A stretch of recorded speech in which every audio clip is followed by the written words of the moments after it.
Jadi ada 7 belenggu pada ibu. Jadi sebetulnya kita urut dari tadi kan jiwa kita fitrah ya, bersih ya. Setiap kita sudah bersih. Karena pernah berjanji dengan Allah yang memiliki asmaul husna. Itulah fitrah itu. Kita ingin selalu adil, kita selalu menjadi orang yang sabar, peduli. Ya, itu bukti pernah berjanji. Tapi kalau ada yang membelenggu pada ibu, misalnya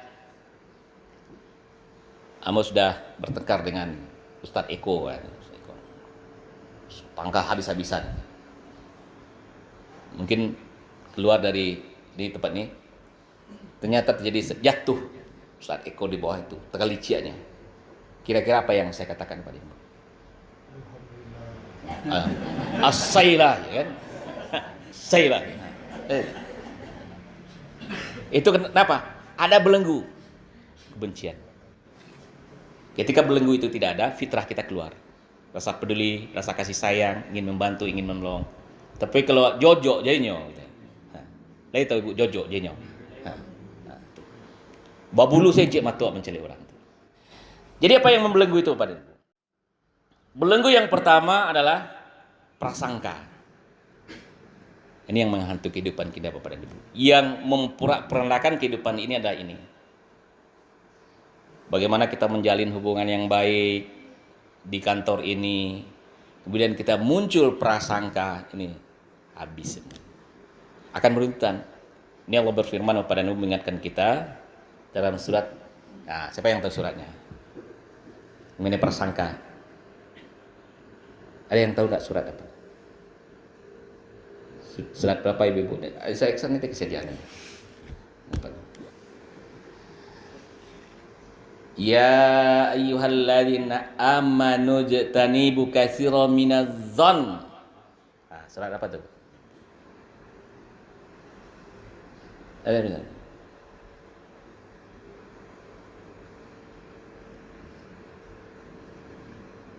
Wahai orang yang beriman, jauhilah kebanyakan dari prasangka.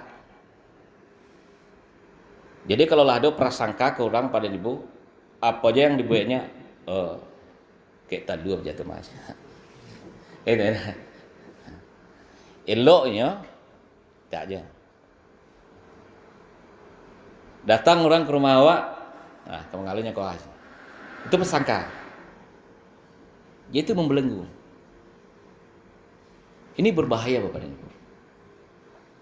Kemudian kalau sudah ada prasangka itu akan selalu diikuti namanya tajassus. Wala tajassasu. Kemudian dicari-cari, dicuki-cuki salahnya. Nah, itu perlu dia pahami bahasa sama kok. Kau tak boleh Bapak Ibu mencuki-cuki kesalahan orang. Kemudian apa lagi? Dighibahkan. Wala yaghtab ba'dukum ba'd. Jadi prasangka, cuki-cuki kesalahan, kemudian menghibahkan, sama dia makan bangkai. Ayyuhibbu ahadukum ayyakula lahma akhihi maita. Sukakah kalian makan bangkai selama yang telah meninggal? Itu tidak, tentu kamu jijik. Jadi orang yang suka seperti itu sama juga orang yang suka makan bangkai. Kalau wak jijik dengan bangkai itu, bawa jijik dengan bangkai itu, bantu itu lo lari dari sifat itu. Nah, jadi itu yang membelenggu. Itu yang pertama. Apa Bu? Yang belenggu tadi? Prasangka. Prasangka. Nanti baca lebih dalamin nanti di surat Al-Hujurat ayat 12. Nah.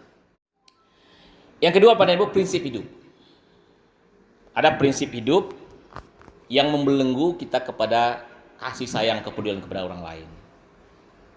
Apa contohnya? Ya kadang-kadang kita mungkin karena kita sudah ASN ya, kita sudah punya gaji, punya tunda segala macamnya lebih dari orang lain kan. Kalau beli sepatu tuh ya dan branded gitu kan, baju seperti itu, ingin selalu yang lebih terus.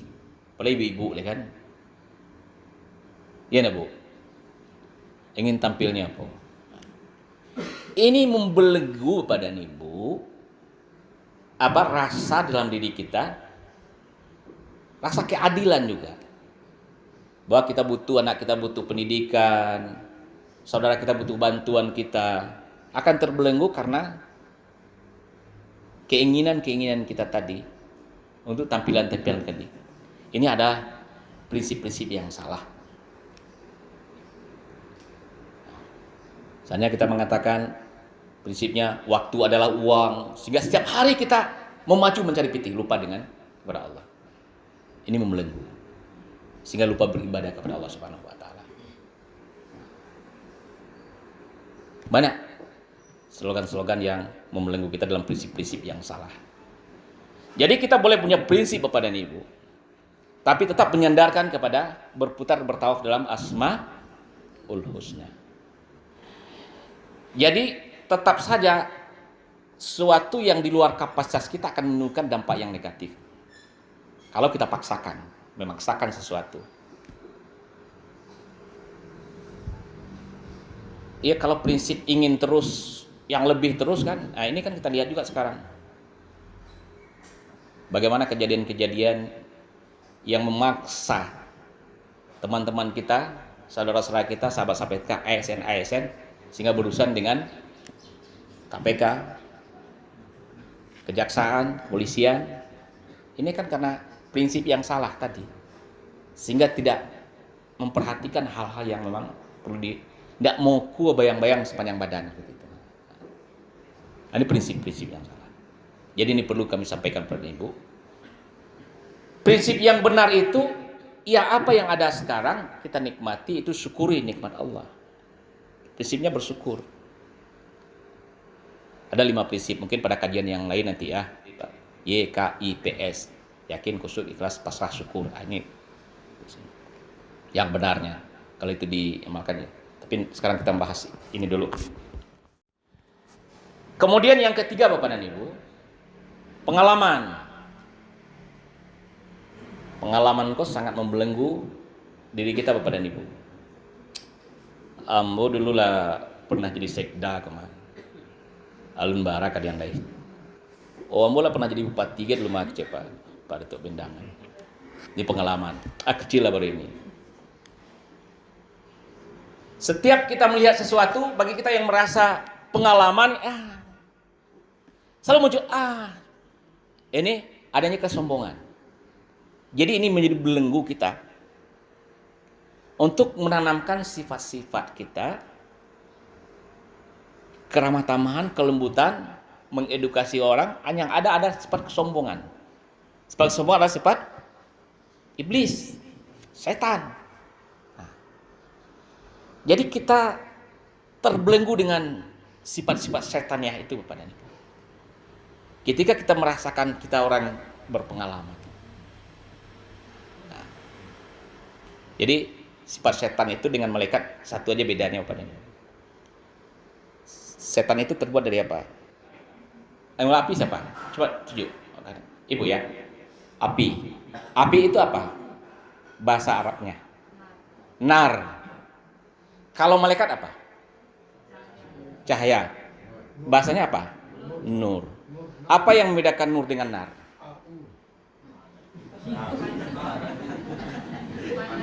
Alif dan waw. Sini Ibu dulu. Saya kasih. Ibu-ibu begini dulu. Hebat ibu-ibu Kak. Betul kok Pak Tua? Oh, bedak namanya Bang. Foto-foto dulu. Dari sini kan? Ustaz. Oh, betul. Ya. Oke. Ya. Jadi Quran itu Bapak dan Ibu itu terdiri dari 30 juz, satu juz. Jadi kalau Bapak dan Ibu mau nanti untuk membaca Al-Quran 1 juz 1 hari khatam, tinggal ambil saja. Kalau sekarang tanggal berapa? Tanggal 11. Nanti hari ini baca juz 11, ambil 1. Bawa kantor, bawa pulang. Nah, bisa kan? Besok tanggal 12 juz 12. Yang mau baca Al-Quran 1 juz 1 hari, saya kasih Al-Quran nih. Gratis loh. Enggak. Baik Bapak dan Ibu, sampai di mana tadi? Nur, nar ya. Yang membedakan nur dengan nar itu hanya huruf alif dan huruf waw. Alif itu tagak lurih. Karena tagak, biasanya memusuhan dado. Ikonnya kok bentuk tangan jabul tenis di siko jalannya. Itu sifat dipilih itu. Kalau ada orang yang sombong itu pilih kasar tuh.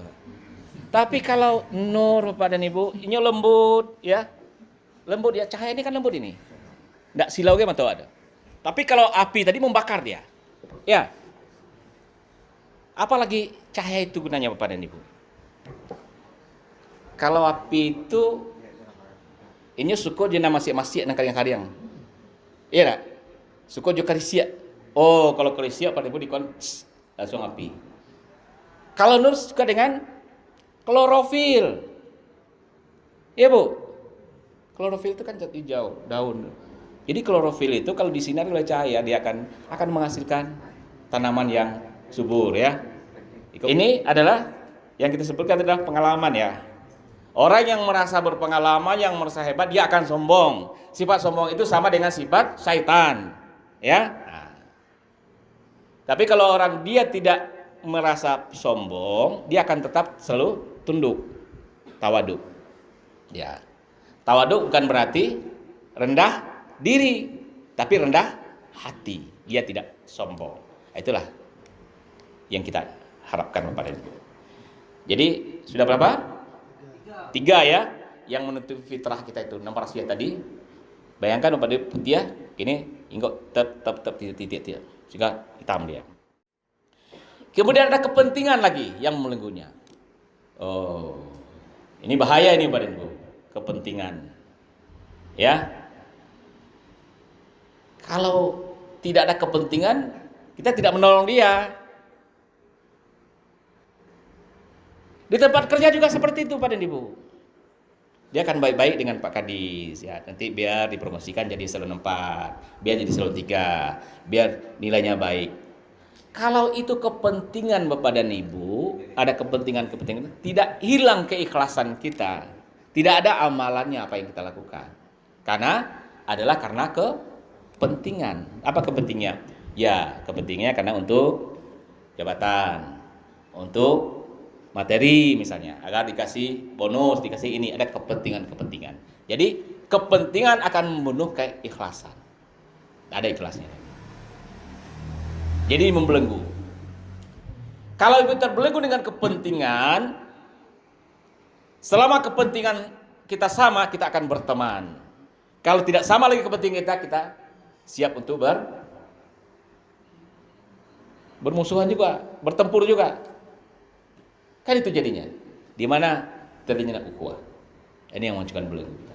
Nah, jadi orang yang terbelenggu dengan itu, dia tidak akan merdeka hidupnya.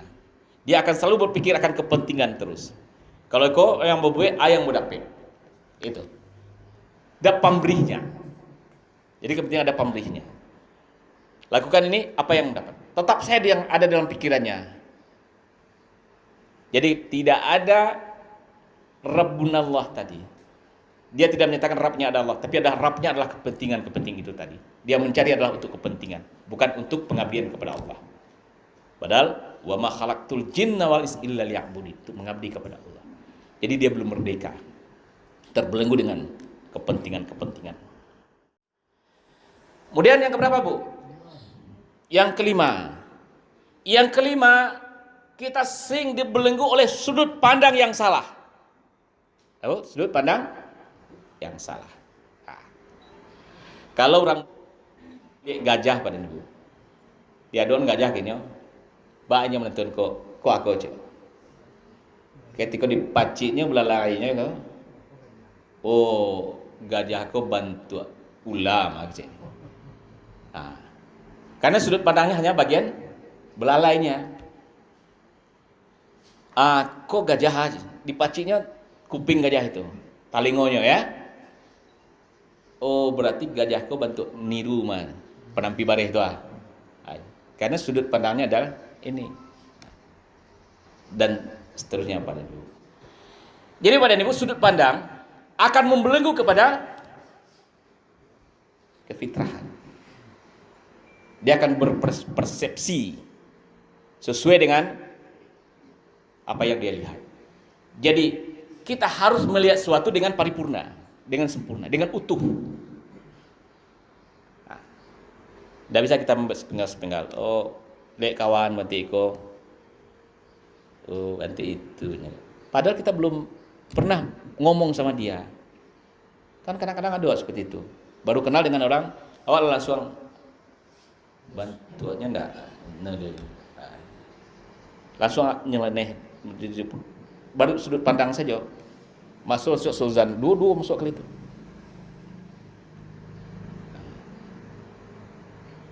Baik kok teroris kejam kui. Alan suang saya itu ponis sekali. Tapi setelah kita ngomong dengan dia enak loh. Aduh, tidak nyangka ya. Ternyata orang yang baik kok Pak Beni itu. Bantu senang itu malah. Nah ini sering seperti itu kan. Kenapa? Karena ketika kita melihat yang pertama tadi, kita melihat adalah di situ ada sudut pandang kita yang tidak utuh melihat segala sesuatu.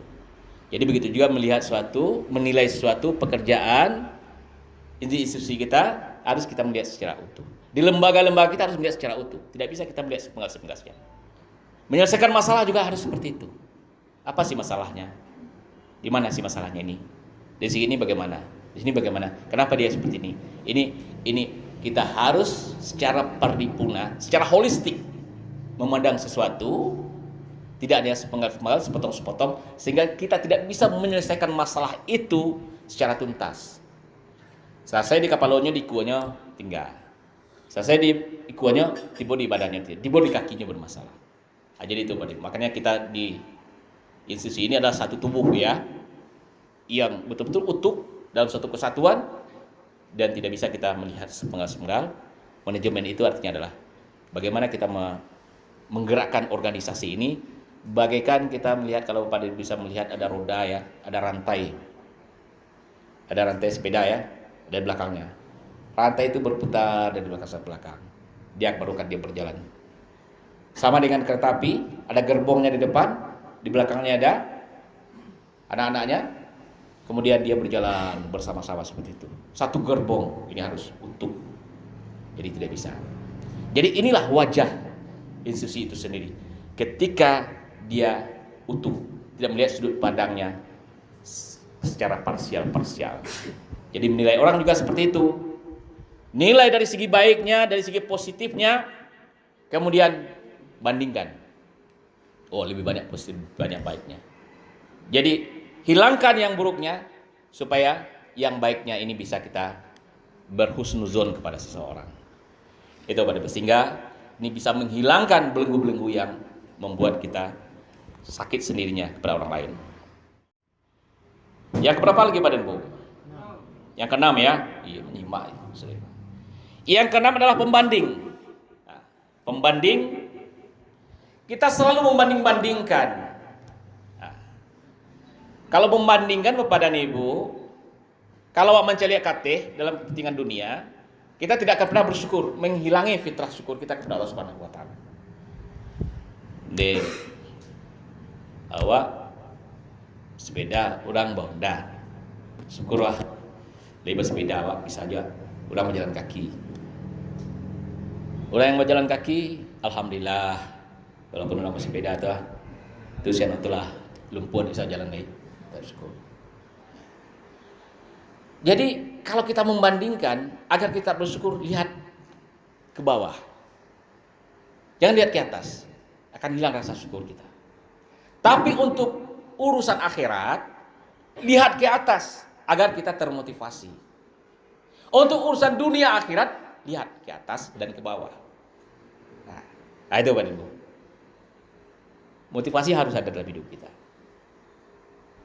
Tapi dengan motivasi itu kita berjuang maksimal, hasilnya suka-sukanya Allah. Sehingga bertemu dia nanti dalam suatu titik, tetap bersyukur, menerima kenyataan dengan ikhlas dalam hidup ini. Bisa nih Bapak? Bisa ya? Bisa dipahami nggak? Oh saya mau. Mencari kate menimbulkan motivasi. Dan kalau awak kini baru salat 5 waktu, oranglah salat tahajud di malam hari. Kalau Pak Datuk Bendang yang tadi malam itu jam 3 jagonya. Baduha. Ini luar biasa. Kita lihat terus. Lihat terus, ada terus motivasi kita.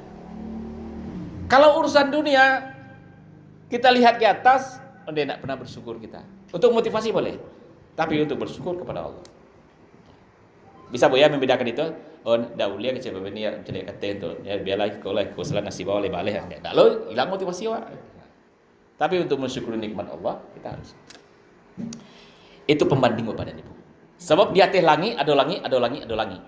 Jadi tidak akan pernah sombong orang yang menyadari bahwa yang paling tinggi adalah Rabbunallah. Rabbnya adalah Allah. Jadi kemanapun Bapak dan Ibu, tidak boleh. Kita tidak ada apa-apanya. Kita berada dalam langit yang pertama, langit kedua, langit ketiga, langit ketujuh sampai ini. Bapak dan Ibu, langit pertama ini saja Bapak dan Ibu. Kalau orang bicara sekarang Mars, kalau macam Jupiter, semacam Pluto dan semua, itu masih langit pertama baru. Sepanjang masih bisa dihitung dengan sekian tahun cahaya, itu masih langit pertama. Masih dalam ruang dan waktu. Masih dalam 3 dimensi. Jadi yang saya sampaikan, besar Allah itu, kata maha itu hanya bahasa kita Bapak Ibu, yang mampu kita ucapkan. Sebenarnya tidak mampu kita mengucapkan kemahabesaran Allah itu.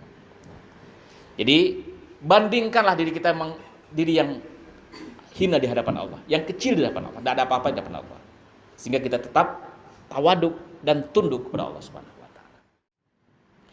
Kemudian yang terakhir Bapak dan Ibu adalah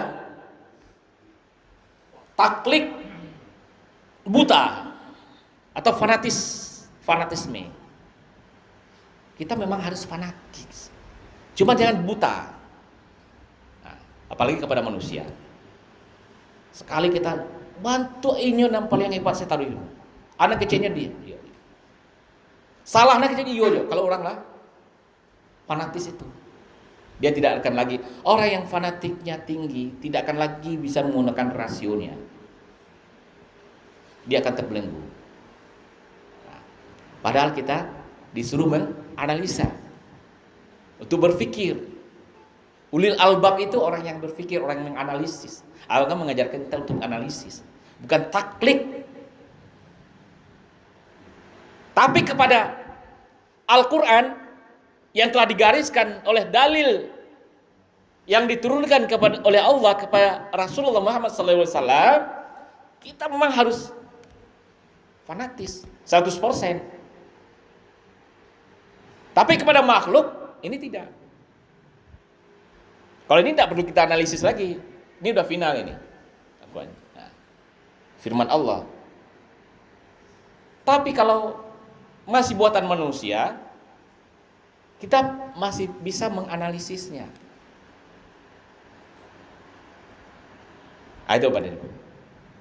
Nah, jadi jangan kita terbelenggu dalam suatu fanatisme, baik terhadap aliran-aliran misalnya, baik terhadap paham-paham misalnya, baik terhadap ketokohan misalnya, mengidolakan misalnya, sehingga kita tidak lagi mengidolakan utusan Allah Rasulullah.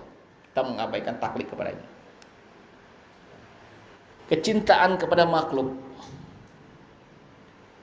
tidak akan membelenggu kita kecintaan kepada Allah Subhanahu wa taala. Hanya satu taklid kita adalah kepada Allah. Innalladzina qalu rabbuna Allah tsumma istaqamu fala khaufun 'alaihim wa lahum yahzanun. Kan sudah ada belenggu tadi. Bagaimana kita membersihkan, meng-cleansing belenggu-belenggu tadi, kan itu lagi. Jadi yang bersih tadi sudah dihinggapi oleh kotoran-kotoran sehingga dia menjadi hitam dia. Kalau mungkin banyak bercanya, khatamallahu ala qulubihim wa ala sam'ihim wa ala absarihim ghishawatun adzabun. Allah mencap hati mereka itu. Penglihatan mereka, pendengaran kita, dan nanti mereka menunggu azab Allah. Ini bahayanya pada Ibu. Kalau hati kita telah dikunci mati oleh Allah, tertutup. Jadi sebelum hati itu terkunci mati, agar fitrah itu tetap memancar, cahaya itu, nur itu tetap memancar dalam diri kita, maka inilah pembersih-pembersih yang Allah sediakan untuk kita semua Bapak dan Ibu. Apa pembersih itu? Itulah kalau tadi kita melaksanakan sholat subuh, ya Bu ya. kita bertebaran sekarang, ada kebencian-kebencian yang muncul hari ini, nanti salat zuhur menghapuskan dia. Yang paling mudah, yang paling insidental sifatnya Bapak Ibu, ketika kita merasa benci, langsung istighfar. Itu insidental. Sadar Pak, misalnya mencari orang deh, baca kolej, jajo kan, tak sadar sampai astagfirullahaladzim, ambil maaf. Takkan nambah kecil Pak Beni tadi. Itu istighfar. Astagfirullah, bersih dia kembali, normal dia kembali. Kemudian salat dari Jumat ke Jumat, kemudian saum yang kita lakukan, kemudian juga bagaimana kita membaca Al-Quran, membersihkan juga jiwa kita, memahami, mentadaburi Al-Quran, kita bersedekah kepada orang juga membersihkan juga. Semua ibadah-ibadah yang kita lakukan adalah menzirokan semuanya. Proses menzirokan apa yang bercak-bercak itu dalam diri kita menjadi bersih dan nol kembali kepada yang paling besar. Itulah kemarin saum Ramadan yang berakhir dengan fitrah. Setelah berakhir dengan fitrah, apalagi kita melaksanakan syawal peningkatan. Kemudian apalagi kita melewati penyembelihan kurban di Idul Adha, membuktikan cinta kepada Allah. Setelah cinta kepada Allah kita buktikan, apalagi kita hijrah di 1 Muharram kemarin. Dan kemudian bagaimana setelah kita hijrah di 1 Muharram, hasilnya adalah kemerdekaan Republik Indonesia pada tanggal 17 Agustus besok, yang hari ini juga kita telah impiarkan. Itu melambangkan kemerdekaan diri kita dan kemerdekaan bangsa kita. Mudah-mudahan Bapak Ibu kita semua menjadi manusia-manusia yang merdeka di menghadapi bangsa ini, dan juga merdeka secara pribadi kita bersama dengan Allah Subhanahu wa taala. Terima kasih, banyak maaf. Billahi taufiq wal hidayah. Wassalamualaikum warahmatullahi wabarakatuh.